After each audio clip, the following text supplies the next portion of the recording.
अगले आधे घंटे तक आप लोग मेरे साथ रहने वाले हैं। इससे पहले शायद ही आपकी मुलाकात मुझ जैसे किसी से हुई हो, लेकिन हम यहाँ मिल रहे हैं। मैं रक्त और मांस से नहीं बल्कि ईंट और पत्थर से बना हूं। मेरी आवाज और सीढ़ियों में नयापन दिख सकता है, लेकिन सच्चाई है कि मैं यहाँ इस पहाड़ी पर 19वीं शताब्दी से खड़ा हूं। मेरी जिंदगी केवल मुझ तक ही सिमटी नहीं है, बल्कि ये शिमला की भी जिंदगी और दास्तां है।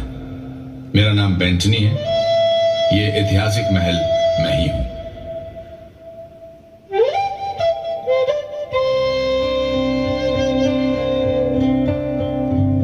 एक ऐसा भी समय था जब मैं यहां नहीं था। यहां कोई शहर नहीं था, ऊंची ऊंची इमारतें नहीं थी, बस एक पहाड़ी और घना जंगल।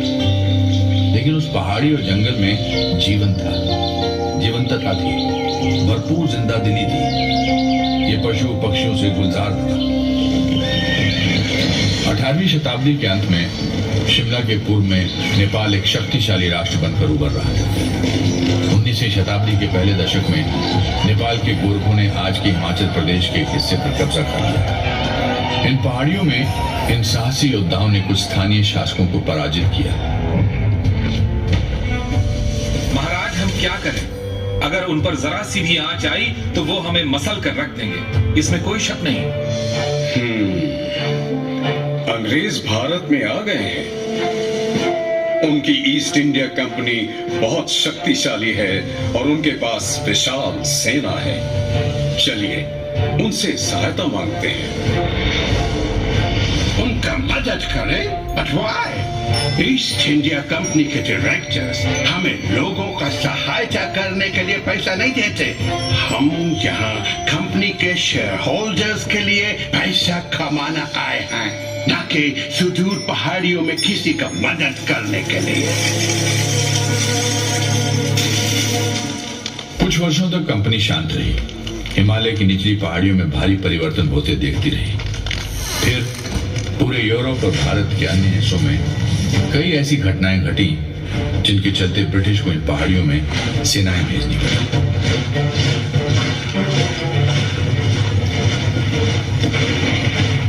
शिमला में जमकर लड़ाइयां हुई और मुठभेड़ हुई।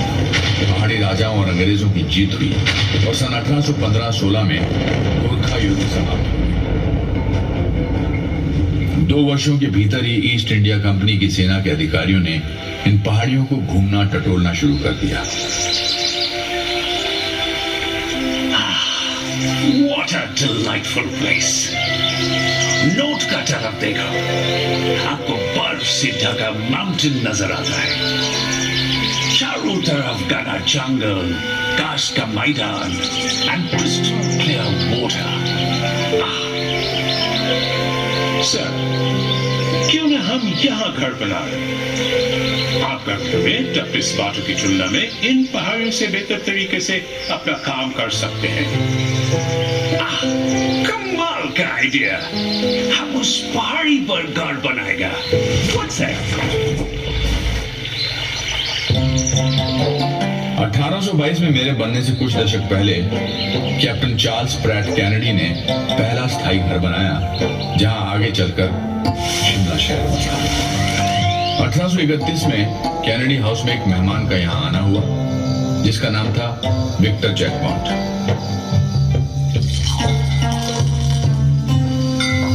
मॉन्सियर, ये गांव तो राइसो, निकामो और रोकियो के लिए एक रिजॉर्ट है। मॉन्सियर जैकमॉन्ट, एक बॉटनिस्ट होकर भी आप कितना अच्छा मजाक करते हैं। शुक्रिया कैप्टन केनेडी, मुझे हफ्तों से पानी का स्वाद नहीं मिला है। आपका भरा हुआ सेलर देख के मजा आ गया। कुछ वर्षों के भीतर मेहमान नवाज कैनेडी के यहाँ और भी कई खास मेहमान आए। गवर्नर जनरल लॉर्ड एमहर्स्ट का 1828 में आना हुआ और उसके अगले वर्ष ब्रिटिश इंडिया आर्मी के कमांडर इन चीफ लॉर्ड कॉम्बरमेयर यहाँ पधारे। तब तक ये एक छोटा सा गांव ही था। कॉम्बरमेयर का यहाँ आना शिमला की तस्वीर के लिए एक अच्छा संकेत था। यहाँ सबसे पहले इमारतों का निर्माण कार्य उन्होंने ही शुरू किया। एक झील के ऊपर उन्होंने एक वाटर टैंक और पुल बनवाया, जहाँ आज भी उनका नाम लिखा हुआ है। 2 वर्ष बाद 1830 में पटियाला और कंथाल के शासकों से यहाँ की मुख्य जमीनें ले ली गई, जिन पर यह शहर बसा है। ऐसा लगता है ये जमीन मेरे आगमन के लिए ही तैयार की जा रही थी। वर्ष 1831 तक इस जगह पर 60 घर थे। इस जगह को अलग अलग नामों से जाना जाता है, शिमला, शिमला और शिमला। कुछ रोम की तरह शिमला में भी 7-8 पहाड़ियां हैं। पश्चिम में प्रॉस्पेक्ट हिल है, जिस पर कामना देवी का मंदिर है।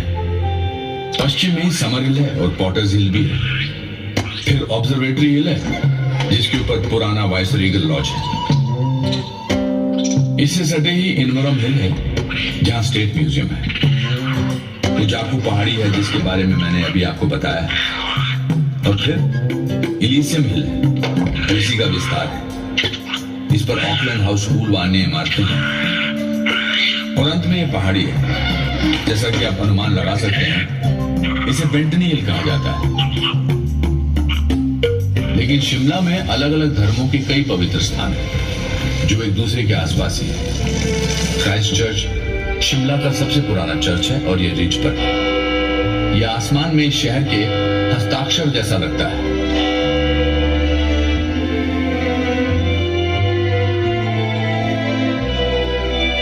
यहां से ठीक ऊपर की पहाड़ी पर आज जिस जगह ग्रैंड होटल है, 1829 में British Governor General William Bentinck के रहने के लिए बेंटिंग कासल बना था।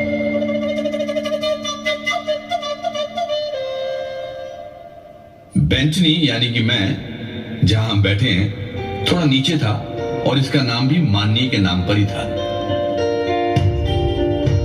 1880 के दशक में सिरमौर राज्य के राजा शमशेर प्रकाश ने शिमला में कई जमीनें खरीदी। यहाँ ये बता देना जरूरी है कि सिरमौर शिमला के ठीक पूर्व में स्थित है और यहाँ गोरखों के साथ कई भीषण लड़ाइयां लड़ी गई।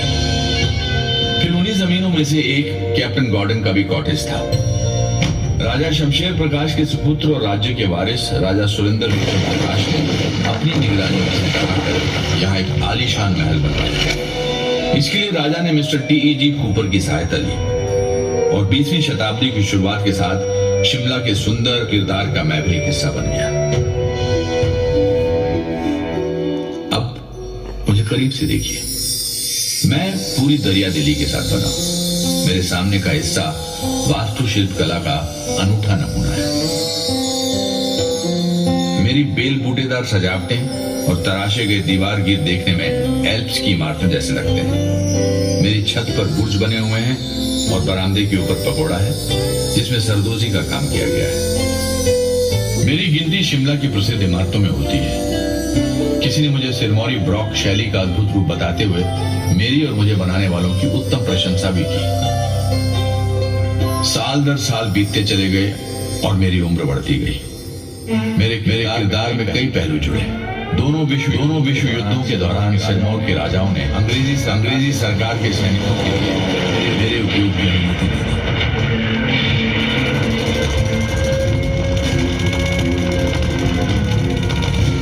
दूसरे विश्व युद्ध में यहाँ प्रिजनर ऑफ वॉर सेक्शन रहा। ये ऑल इंडिया रेडियो से अटैच था। यहाँ से ज्यादातर इटली के उन बंदियों का संदेश भेजा जाता था जिन्हें धर्मशाला के पास यौल में दफना दिया गया। आजादी की ठीक बाद मशहूर अखबार द ट्रिब्यून, जो लाहौर में था, यहाँ से छपना शुरू हो गया और इसके चंडीगढ़ शिफ्ट होने तक यहीं चलता रहा। ओ हाँ, क्या आपने बाहर की रेलिंग्स देखी जिस पर सिरमौर का राज्य चिन्ह अंकित? ये रेलिंग्स सिरमौर की राजधानी नाहन में ढलवा लोहे से बनाई गई और ये ढलाई खाना हिमाचल में आने वाले प्रथम उद्योगों में से एक है। ये रेलिंग्स और शानदार दरवाजा लगने से पहले ही मैंने शिमला म्युनिसिपैलिटी को वचन दिया था कि प्रॉपर्टी के भीतर लगे देवदार के विशाल पेड़ों को कोई नुकसान नहीं होगा। और इनमें से 2 पूज्य वृक्ष अभी भी हैं। जाहिर है कि शिमला में बंदरों की भरमार है, जो इन पहाड़ियों की टहनियों से झूला झूलते रहते हैं और अपनी हरकतों से मेरा मनोरंजन करते रहते हैं।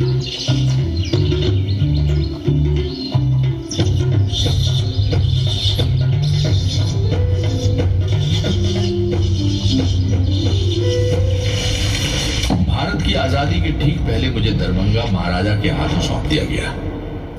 1957-58 में दरभंगा के महाराजा सर कामेश्वर सिंह ने पंजाब सरकार को एक प्रॉपर्टी किराए पर दी। शुरू में पंजाब सरकार की कई विंग्स और बाद में हिमाचल की पुलिस कई वर्षों तक यहाँ रही। शिमला इतना भव्य था कि हिल स्टेशंस की क्वीन कहलाता था। मेरे सामने वाली सड़क के उस पार टेलीफोन एक्सचेंज है और टेलीग्राफ ऑफिस है। ये दुनिया के पहले ऑटोमेटिक टेलीफोन एक्सचेंज में से एक था। पास ही में YWCA है और इस जगह पर कभी मौसम विज्ञान का कार्यालय था।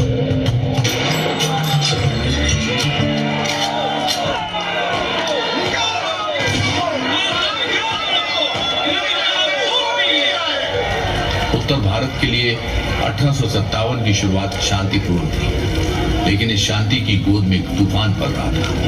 ये तूफान भारत की आजादी की पहली लड़ाई के रूप में दिखा और इसने भारत में ईस्ट इंडिया कंपनी के क्रूर शासन की जड़ें हिला दी। सेवकों ने अभी बाजार में सुना है कि शिमला के पास के जटोक कंटोनमेंट के लोगों ने भी विद्रोह कर दिया है। बकवास, वो कभी भी नमक हरामी नहीं करेगा। वो हमारे खिलाफ खड़े नहीं होगा। शिमला बैंक यहाँ से थोड़ी दूरी पर ही है, जहाँ आज ग्रैंड होटल है। अधिकांश यूरोपियंस वहाँ इकट्ठा हो गए थे। हालांकि भारत में अंग्रेजों के अन्याय और अत्याचार के खिलाफ इस विस्फोटक क्रांति का प्रभाव शिमला के अधिकांश हिस्सों में ना के बराबर रहा, लेकिन बाकी देश में इसकी आग भड़क चुकी थी। इसके भयंकर परिणाम देखने को मिले और पूरे के पूरे गांव में आग लगा दी। शक्तिशाली और लुटेरी ईस्ट इंडिया कंपनी का अस्तित्व समाप्त हो गया और सारे अधिकार और शक्तियां ब्रिटानिया हुकूमत ने अपने हाथों में ले ली। अब भारत सरकार के प्रमुख का पदनाम गवर्नर जनरल ऑफ इंडिया और वायसराय कर दिया गया।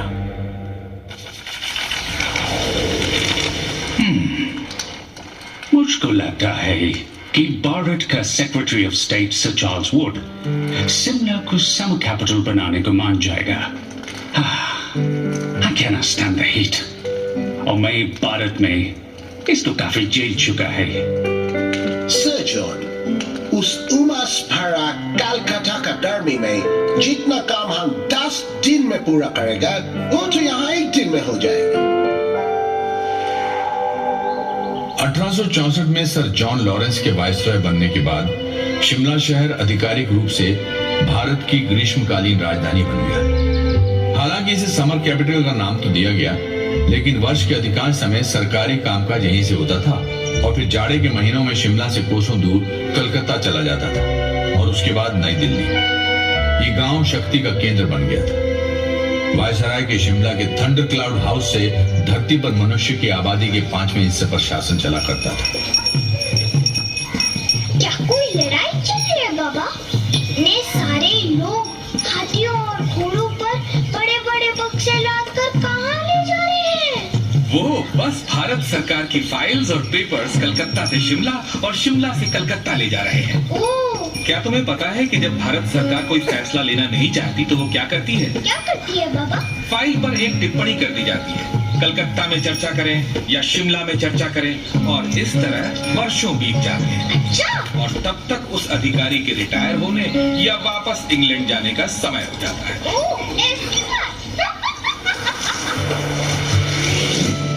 यदि आप कुछ बनना चाहते हैं तो शिमला जाइए।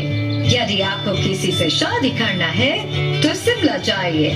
ये ब्रिटिश एम्पायर के सबसे शानदार आउटपोस्ट है और वाइस रीगल लॉज का न्योता कभी भी मत ठुकराना।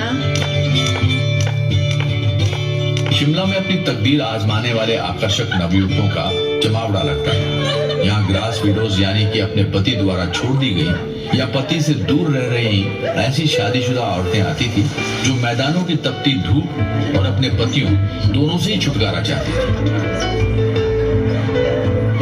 फिशिंग फ्लीट के सदस्यों के रूप में अविवाहित ब्रिटिश नवयुवती पानी के जहाजों से यहाँ पतियों की तलाश में उनकी यात्राओं के पहाड़ों के इन संकरे रास्तों के बीच आकर समाप्त हो जाती थी। वहाँ ब्लैक हार्ट्स नामक एक गुप्त क्लब था जिसके सदस्यों को ओपन रिलेशनशिप में रहने की छूट नहीं थी, लेकिन इसके उलट खुले संबंधों को कभी रोका नहीं जा सका। इस महीने पिकनिक, डांस, थिएट्रिकल्स आदि कई बार हुए और मैंने जमकर मजा किया। रडियार्ड किपलिंग ने शिमला से अपनी आंट को लिखे एक पत्र में यही बात कही। भविष्य के नामी लेखक और नोबेल पुरस्कार विजेता किपलिंग ने शहर के गौरवमयी वर्षों के बारे में लिखा।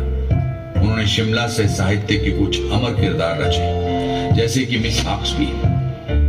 मिस हॉक्सबी असली जिंदगी से जुड़ी किरदार थी और इनमें सांप जैसी धूर्तता, मर्दों जैसी तर्कशीलता, बच्चों जैसी निर्भीकता और औरतों का प्रिय चरित्र सभी मौजूद थे।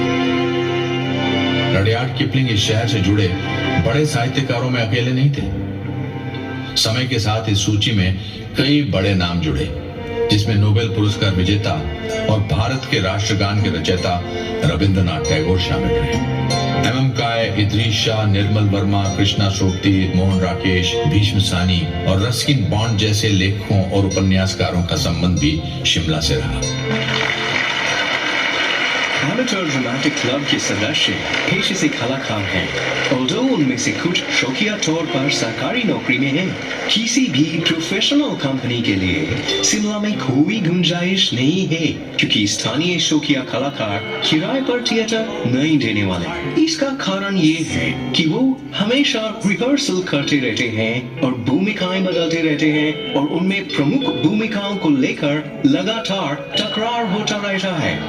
20वीं शताब्दी के शुरू में लेखक डोज ने शिमला के मशहूर एमेचर ड्रामेटिक क्लब के बारे में यही कहा था। वाइसरेगल लॉज के ही आर्किटेक्ट हेनरी अर्विन ने टाउन हॉल को भी डिजाइन किया था। गॉथिक शैली में निर्मित विशाल टाउन हॉल 1887 में बनकर तैयार हुआ। इस इमारत में गेटी थिएटर व क्लब के अलावा अन्य संस्थाएं भी थी। इस थिएटर में अनगिनत जानी मानी हस्तियों ने अपने कार्यक्रम प्रस्तुत किए और यहाँ से कई कलाकार अपने करियर में ऊंचाइयां छू चुके हैं। वाइसराय लॉर्ड लिटन ने वॉलपोल नामक नाटक लिखा।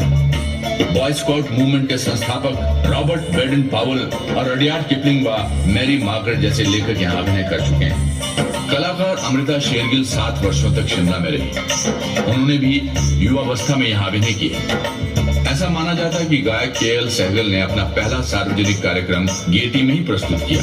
कैंडल्स, पृथ्वीराज कपूर, अनुपम खेर और कई अन्य नाम इस महान थिएटर से जुड़े हैं। 2009 में इसका व्यापक रूप से रेनोवेशन किया गया और आज गेटी थिएटर कॉम्प्लेक्स शिमला के सांस्कृतिक जीवन का केंद्र है।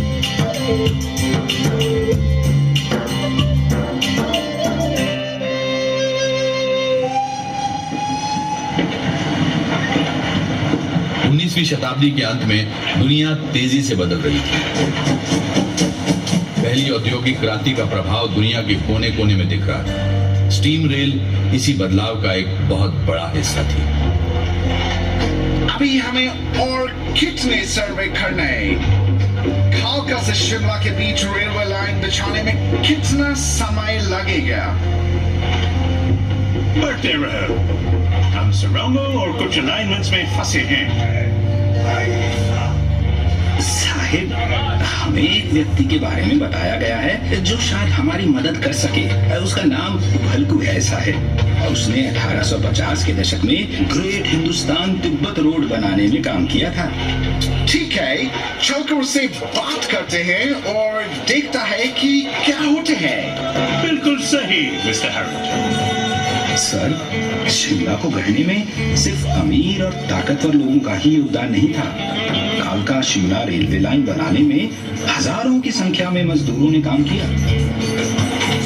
लोगों की माने तो जब रेल पटरी का निर्माण शुरू हुआ तब भलकू, जिसने 1850 में ग्रेट हिंदुस्तान तिब्बत रोड बनाने में काम किया था, उम्र दराज हो चुका था। कहा जाता है कि चीफ इंजीनियर और रेलवे के एजेंट एच.एस. हैरिंगटन के आगे आगे एक लंबे कद के कर्मचारी के साथ चलते हुए उसने रेलवे लाइन निकालने का रास्ता दिखाया। स्थानीय लोरियों में बताया जाता है कि उनके ग्राम देवता ने सपने में आकर उन्हें इस रेलवे लाइन का रास्ता बताया था। और कुछ लोगों का मानना है कि कालका और शिमला के बीच 19 स्टेशनों से गुजरने वाली इस पटरी का खाका उन्होंने ही तैयार किया। आज कालका शिमला रेलवे लाइन यूनेस्को की विश्व धरोहर सूची में शामिल है।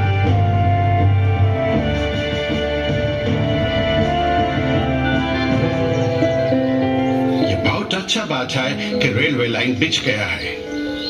लेकिन हमारा सामने काफी चिंताजनक स्थितियां हैं। ब्रिटिश राज को टी पार्टी की तरह नहीं चलाया जा सकता है। एनाडेल में गर्मी का ये बेहद सुहावना दिन है। हमारे चारों ओर फैले देवदार के ये सुंदर पेड़ इस माहौल को काफी खुशनुमा बनाते हैं। वाइस रॉय लॉर्ड कर्जन के साथ इस पवेलियन में मौजूद होना हमारे लिए सौभाग्य की बात है। क्यों मिस्टर यंग हस्बैंड, आपकी क्या राय है? बिल्कुल, मैं सचमुच यहाँ एक बहुत बड़े काम से आया है। अनंडेल में झुरमुटों के बीच बने जिमखाने को निहारते हुए वाइसरॉय लॉर्ड कर्जन और फ्रांसिस यंग हस्बैंड ने तिब्बत पर हमला करने की योजना बनाई। इससे कुछ साल पहले ही अनंडेल में चुपचाप एक अन्य घटना घट चुकी थी। ऐसा माना जाता है कि एलन ऑक्टेवियन ह्यूम यहाँ पिकनिक मनाने आए थे, जहाँ उनके मन में एक ऐसा संगठन बनाने का विचार आया जिससे अंग्रेजों और भारतीयों को करीब लाया जा सके।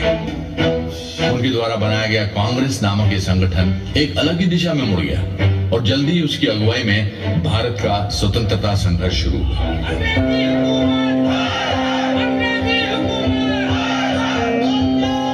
एक बात और, डुरंट फुटबॉल टूर्नामेंट जो आज भी खेला जाता है की शुरुआत अनंडेल से हुई।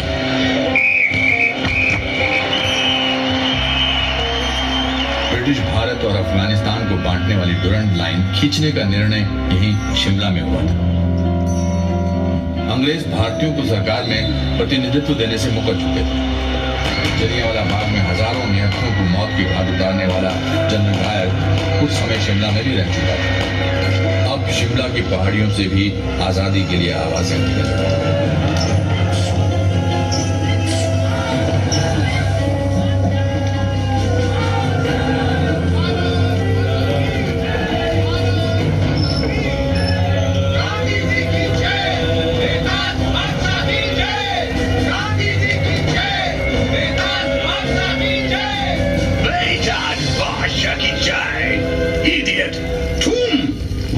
सबसे पावरफुल गवर्नमेंट को हराने का ड्रीम करता है।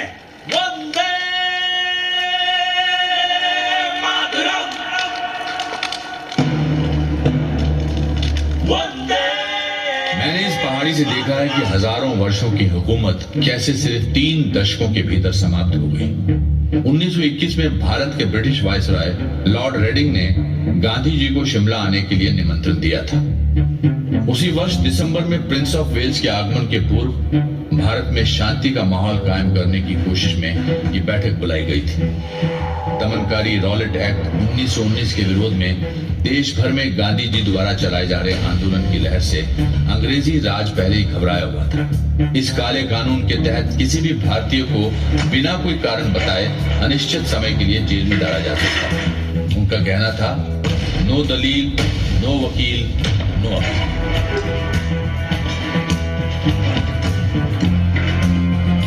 इस दौरे के बाद कई अन्य राष्ट्रवादी नेता शिमला में 1947 तक आते थे, जिस वर्ष भारत आजाद हुआ। पंडित नेहरू, सी राजगोपालाचारी, सरदार पटेल, सुभाष चंद्र बोस, मदन मोहन मालवीय, अब्दुल गफ्फार खान, गोविंद वल्लभ भाई पंत और मौलाना आजाद ने नियमित रूप से यहाँ रह रहे अंग्रेज उच्चाधिकारियों को जनमत से अवगत कराया। कुछ समय के लिए पाकिस्तान के निर्माता मोहम्मद अली जिन्ना का भी शिमला में एक घर था। 1939 में दूसरे विश्व युद्ध की शुरुआत के साथ सरकार का शिमला आना जाना बंद हो गया, लेकिन यहाँ अनेक बैठकें और सम्मेलन आयोजित होते रहे। 1939 में ही शिमला की पहाड़ियों में हिमालय रियासती प्रजामंडल एक राष्ट्रवादी संगठन के रूप में सक्रिय हो गया। शिमला में आजादी के आंदोलन के अग्रणी नेताओं में भागमल सौथा, पंडित पदमदेव, मनशाराम, डॉक्टर केदारनाथ, लाला हरीशचंद्र और अमरीकी सत्यानंद स्टोक्स शामिल रहे। महिलाओं ने भी जमकर साथ दिया। लक्ष्मी देवी, कमला देवी, सत्यवती और लज्जा वर्मा जैसी महिलाओं ने इस स्वतंत्रता आंदोलन में बढ़ चढ़कर हिस्सा लिया। आजादी के बाद सिरमौर के डॉक्टर वाई.एस. परमार हिमाचल प्रदेश के पहले मुख्यमंत्री बने। 1947 में वाइसरॉय लॉर्ड वेवल ने शिमला सम्मेलन का प्रस्ताव रखा। उम्मीद थी कि इस सम्मेलन से देश को एकजुट रखते हुए भारत की आजादी के स्वरूप का हल निकलेगा। 1946 में कैबिनेट मिशन भारत आया। भारत की आजादी और भारतीय उपमहाद्वीप के विभाजन से जुड़े कई प्रस्तावों को शिमला में निश्चित रूप दिया गया। 1947 के शुरू में भारत के अंतिम ब्रिटिश वाइसरॉय लॉर्ड माउंटबेटन का आगमन हुआ। उनके कार्यकाल के दौरान यूनाइटेड सर्विसेज क्लब में कई सत्र आयोजित हुए। सर सिरिल रेडक्लिफ की अध्यक्षता में सीमा आयोग ने देश का बंटवारा किया और पाकिस्तान का जन्म हुआ। 15 अगस्त 1947 को भारत गुलामी की बेड़ियों से आजाद हो गया।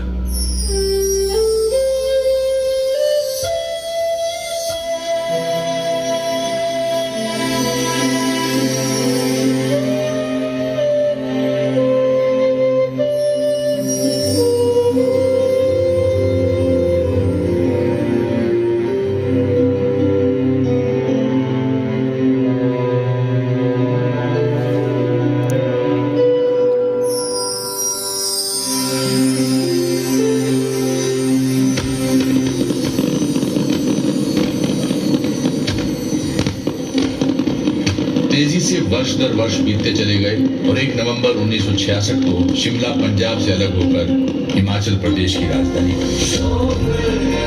फिर 1972 में बांसकोट में भारत और पाकिस्तान के बीच शिमला समझौते पर हस्ताक्षर हुआ। बांसकोट ही आज का राजभवन है। विस यूनिटा फोर्टियर यानी एकता में बल। पहले के सिरमौर रियासत का यही ध्येय वाक्य था, जिनका राज्य चिन्ह इस आलीशान इमारत की रेलिंग्स पर अंकित है। और शिमला या शिमला, इस बारे में क्या कहेंगे? आप किसी भी नाम से इस जगह को पुकार सकते हैं। कुछ ही ऐसे देश होंगे जहां के किसी अकेले शहर का इतिहास शिमला जैसा समृद्ध हो।